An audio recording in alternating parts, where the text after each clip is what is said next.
Hello everyone, good morning. बरेच दिवसांनी मी आज माझा ब्लॉग परत टाकत आहे, कारण काही दिवसांपूर्वी माझी खूप प्रकृती खालवलेली होती. आता मला बरं आहे, म्हणून मी आता डेली ब्लॉग्स करणार आहे.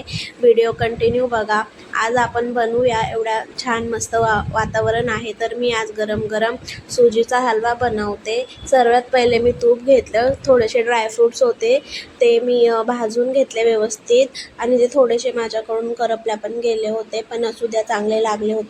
आणि मग नंतर सुजी भाजून घेतली आणि ती पण अशी सगळीकडून छान व्यवस्थित भाजली. थोडीशी कच्ची नाही राहिली पाहिजे ती, नाहीतर मग ते चांगलं नाही लागत. आणि मग नंतर त्यामध्ये मी दूध टाकलं पाहिजे तेवढं, कारण ही बारीक सुजी होती ना, त्यामुळे हा असा चिखलच होणार होता याचा.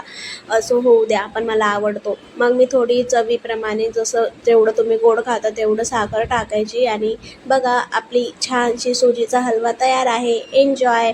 माझ्या व्हिडिओ आवडत असतील तर लाईक करा, सबस्क्राईब करा, कमेंट करा. भेटूया पुढच्या ब्लॉगमध्ये. Bye bye.